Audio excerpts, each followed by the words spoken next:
You wake up with a jolt. There is no bed, no ceiling. Only a narrow, damp corridor lives somehow, breathing with you. The air is so thick it clings to your skin like an ancient hand refusing to let go. You blink, but the darkness doesn't move. Here, the darkness doesn't shift. It watches. The walls pulse faintly, as if they remember something you tried to forget. A sick, yellowish light drips from nowhere and reveals silhouettes stuck to the surface. They're not shadows. They're not drawings. They are dried bodies. Husks of emotions you abandoned years ago. Shames you buried. Desires you swore never existed. Each one carries your scent. Each one carries your name. You try to step back, but the floor cracks like a broken bone. And then you hear it, a breath behind you. Slow, warm, familiar. It's not a monster. It's worse. It's something that has lived with you all your life. A voice slides out from the farthest corner of your mind, as if it has been waiting centuries to speak. You are not alone. You never were. It speaks like someone who knows all your secrets, all your failures, all the times you pretended to be strong while something inside you was quietly collapsing. You try to ask who is there, but the question dissolves in your throat. The voice continues. I am not your enemy. I am what you were forced to abandon in order to survive. And suddenly, you understand. This place, this suffocating corridor filled with emotional remains, isn't a hell. It's an archive. Your archive. This is the room of the shadow, the place where Jung said the exiled parts of you live, not the evil parts, but the ones your conscious mind couldn't carry without breaking. The silhouettes on the wall tremble slightly, as if waking up, as if celebrating your return. And the breath behind you moves one step closer, soft, intimate, inevitable, because the shadow hasn't been following you. The shadow has been guiding you, watching you, shaping your life from the silence, and now it wants to reveal itself completely. You step forward, and the air tightens as if the chamber itself resents your movement. The floor sighs beneath you, releasing faint echoes that sound almost human. At first you think it's just the walls shifting, but then the whispers sharpen. They form shapes, moments, wounds, a voice. Your voice breaks through the dark.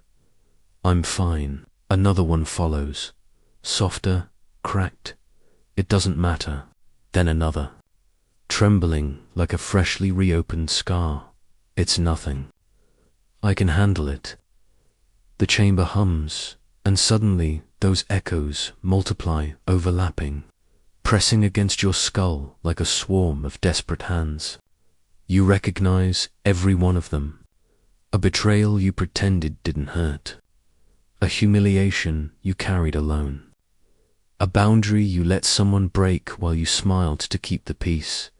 Each memory drips from the ceiling like cold water, striking your skin with perfect precision.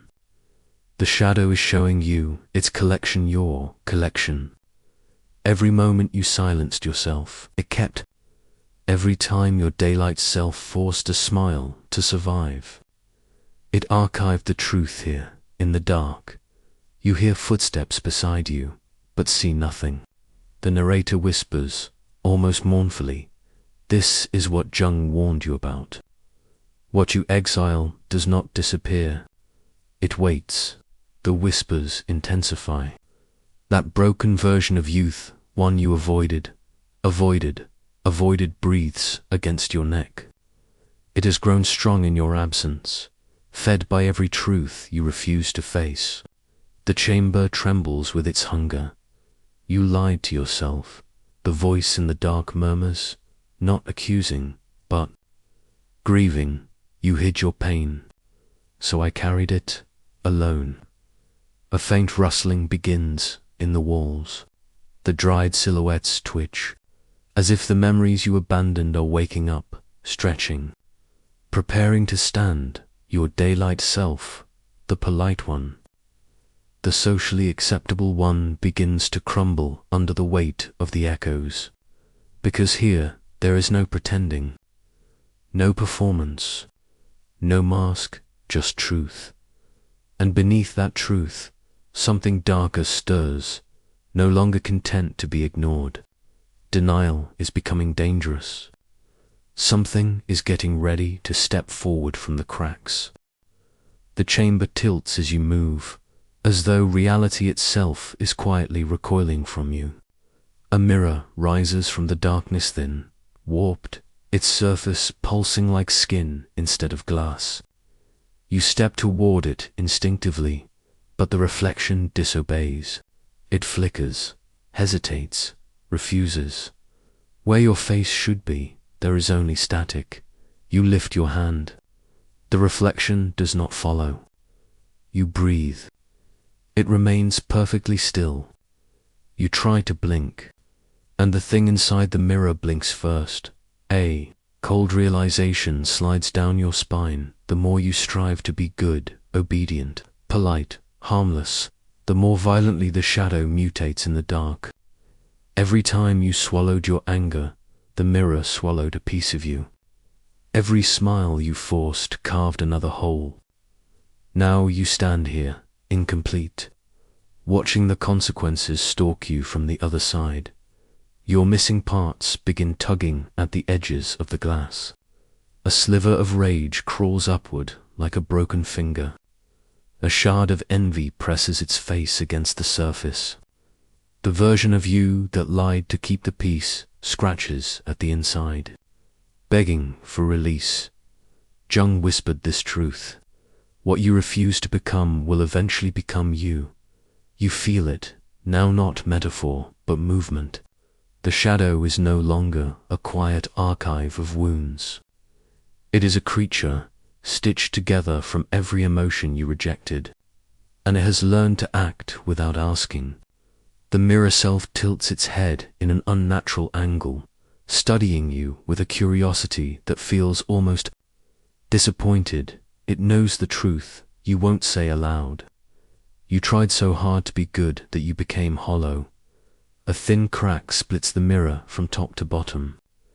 Your reflection smiles your face, but sharper, freer, unashamed. A version of you untouched by denial. The walls breathe in. The chamber waits. And somewhere inside you, something asks with chilling patience, what happens when the shadow gets tired of waiting? You don't notice it at first. Just a flicker, your reflection stuttering in the darkened glass of the chamber. You lean closer, expecting to see your own exhausted eyes staring back. But the mirror refuses you.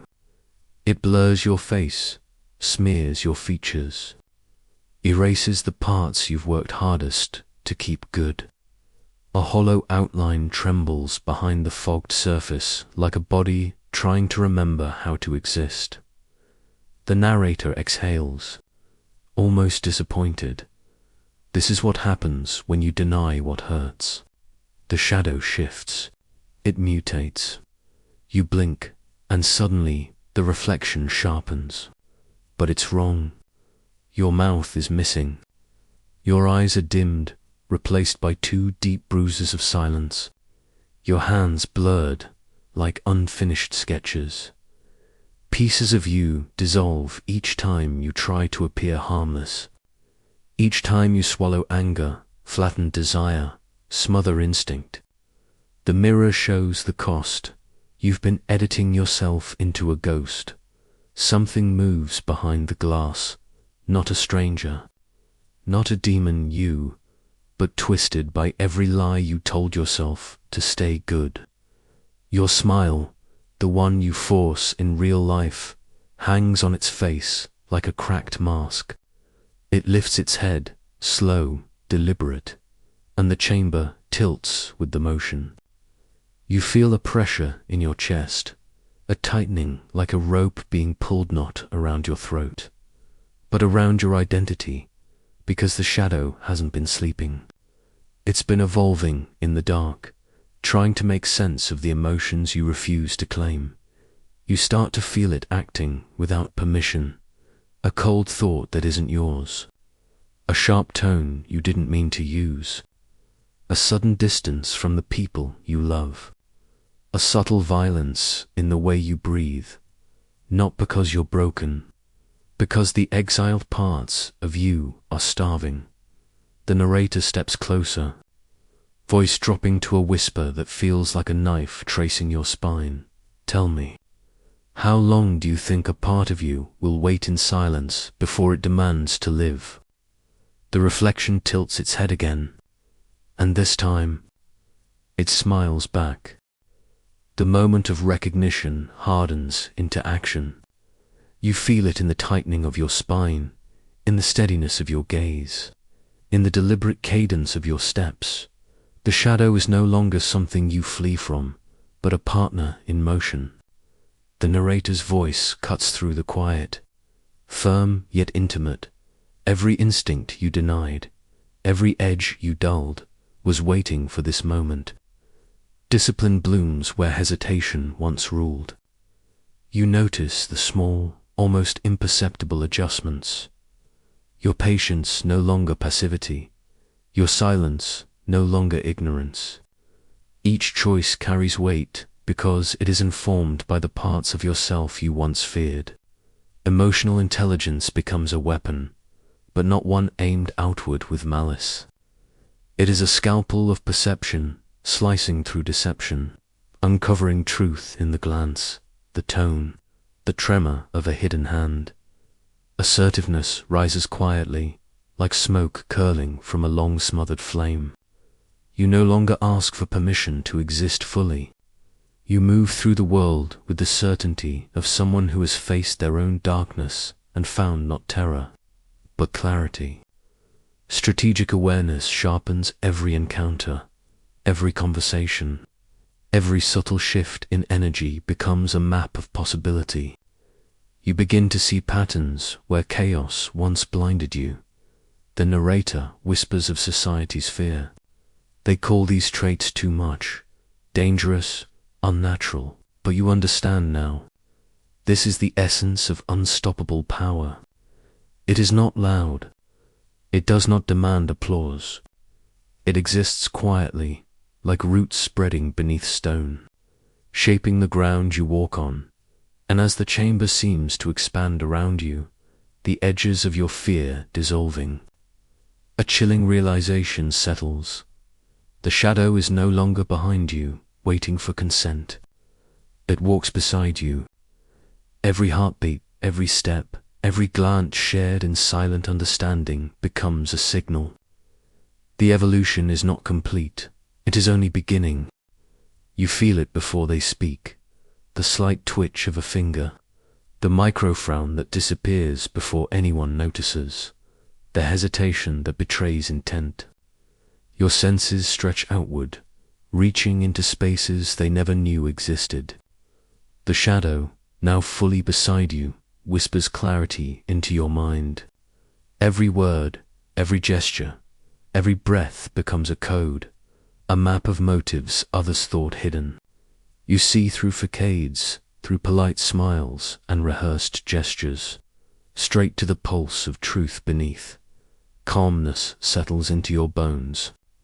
It is no longer a fragile veneer, but a sharpened edge. When others tremble, rage, or plead, you remain untouched. You do not lash out.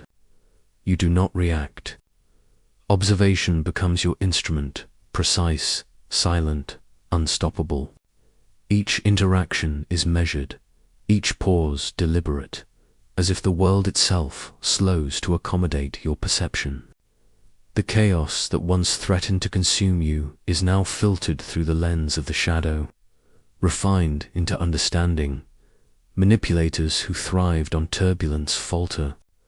Their strategies crumble silently because your attention no longer wavers. You notice the imbalance before it can take form.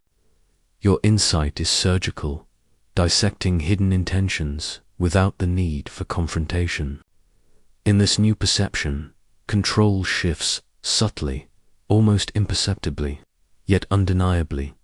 The narrator's voice murmurs a warning cloaked in admiration. This calm is not neutrality.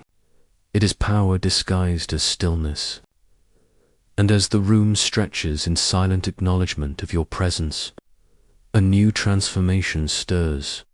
The clarity you wield is about to harden into dominance, a force others cannot resist nor comprehend. You move through the world, and the air itself seems to acknowledge the shift. Your footsteps carry weight without sound. Your gaze holds a stillness that unsettles without threat. Where once you would have absorbed the chaos around you, now it recoils, folding in on itself as if sensing a force it cannot name. Manipulators falter when they meet you. Their rehearsed words stumble. Their schemes unravel in silence. Toxic presences shrink away, sensing the unyielding boundaries you no longer need to explain. Your shadow walks beside you, not hidden, not whispered, but alive in every careful movement, every measured pause. People perceive it as subtle menace, though it is not anger they feel, but clarity. They see honesty in your eyes, precision in your presence, and instinctively they step back.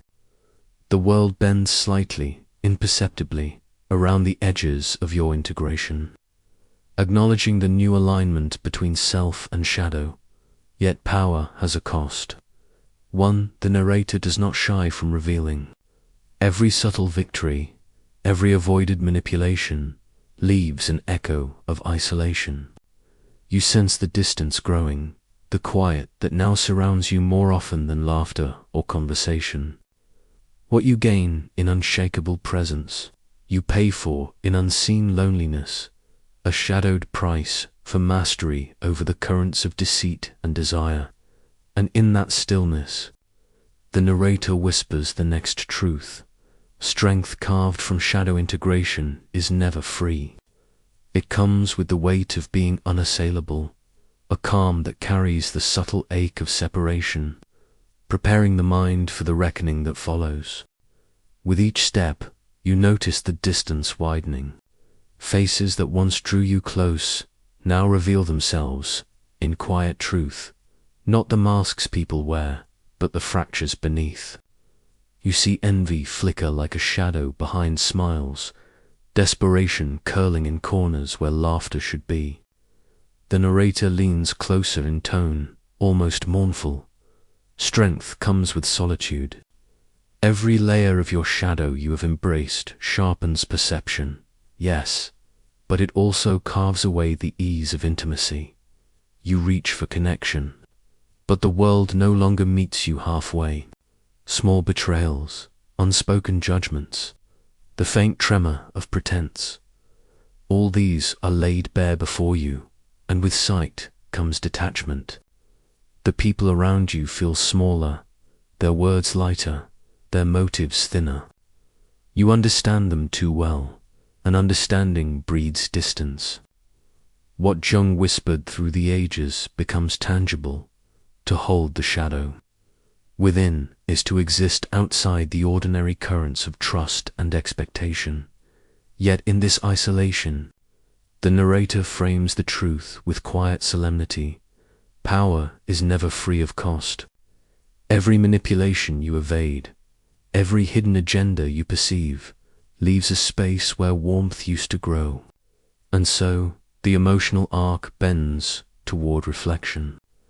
The mind heavy with the weight of survival, wisdom, and the haunting beauty of knowing fully and irrevocably that the price of mastery is a solitude as deep as the shadow itself. The shadow is not a curse, nor a fragment to hide. It is the marrow of your truth, the part of you that survived when the world demanded compromise, when the air itself turned heavy with expectation. As you step fully into this recognition, you feel the weight of all those chambers you walked, all the echoes you listened to, all the mirrors that once betrayed you. They converge into one understanding. You are whole, and wholeness cannot be bent, cannot be broken, cannot be taken. The narrator speaks softly, almost reverently, tracing the journey, every fear you carried, every betrayal you absorbed, every moment of silent suffering. These were the architects of your power. You see now that manipulation fails, not because you are cold, but because you are complete. No force can unsettle you when the fractured parts of your being have been embraced, when the shadows you once feared have become your allies.